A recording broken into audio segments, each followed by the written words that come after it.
Shalom everyone.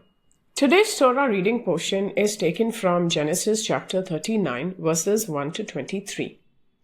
In this passage, the narrative returns to Joseph, who has now been brought down to Egypt. Potiphar, an official of Pharaoh and captain of the guard, purchased Joseph from the Ishmaelites who had brought him here. One key theme repeats throughout this chapter, and it is emphasized again and again. The Lord was with Joseph.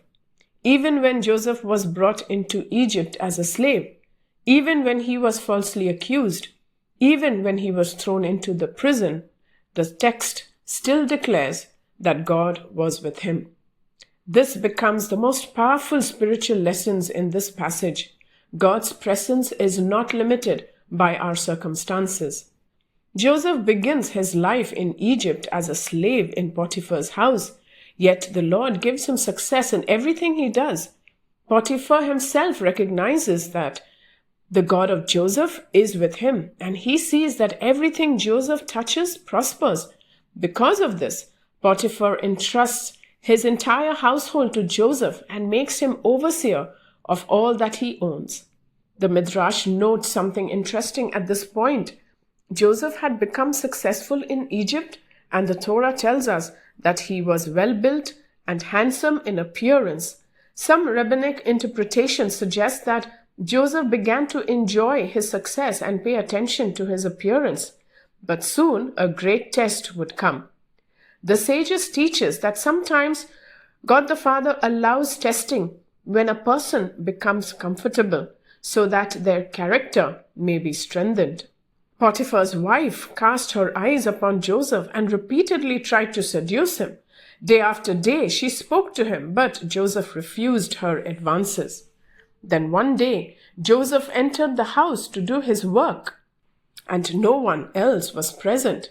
She grabbed him and demanded that he lie with her. Joseph immediately fled, leaving his garment in her hand as he ran out of the house. The Midrash offers a powerful insight here. It says that at the moment of temptation, Joseph suddenly saw the image of his father Jacob before him. In that moment, Joseph remembered who he was and the covenant he belonged to. He realized that if he sinned, his name might no longer be worthy to stand among the tribes of Israel. That remembrance gave him the strength to resist temptation. In the same way, when we face temptation, we too must remember our covenant with God and the sacrifice that Yeshua has made for us. When we remember who we belong to, the Holy Spirit strengthens us to stand firm. The Midrash also praises Joseph for the way he responded.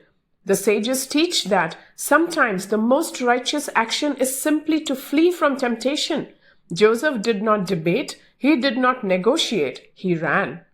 Later, the Jewish tradition calls him Yosef HaSadik, Joseph the righteous. Why? Because he remained faithful even when no one was watching. He was far from home, a slave in a foreign land, and completely alone. Yet Joseph still chose to honor God the Father. Joseph's life becomes a model for resisting temptation. His story reminds us that righteousness is not proven when life is easy, but when no one would know if we failed. But the story does not end there. Humiliated by Joseph's refusal, Potiphar's wife turns her anger to revenge. She raises a voice, accuses Joseph falsely, and claims that he betrayed his master's trust. When Potiphar hears this accusation, his anger burns against Joseph and throws him into prison, the place where king's prisoners were confined. Once again, Joseph finds himself in a place of suffering. Yet, even there, the Torah repeats the same powerful truth. The Lord was with Joseph. God shows him kindness and grants him favor in the eyes of the prison commander. Soon the keeper of the prison entrusts all the prisoners into Joseph's care. Everything that was done in the prison was placed under Joseph's authority. The commander of the prison does not concern himself with anything under Joseph's charge because the Lord was with Joseph and gave him success in whatever he did. Joseph's life in this chapter reflects a deeper pattern that points forward towards Yeshua, a Messiah, Joseph was tempted, yet remained righteous. Yeshua also was tempted, yet remained completely without sin. Joseph was falsely accused, though innocent. Yeshua too was falsely accused and condemned, though he had done no wrong. Joseph suffered unjustly, yet God was with him. Even through the suffering of the Messiah, God's greater plan of redemption was being fulfilled. Genesis 39 reminds us that faithfulness in the darkest moments often prepares the way for God's greater purposes.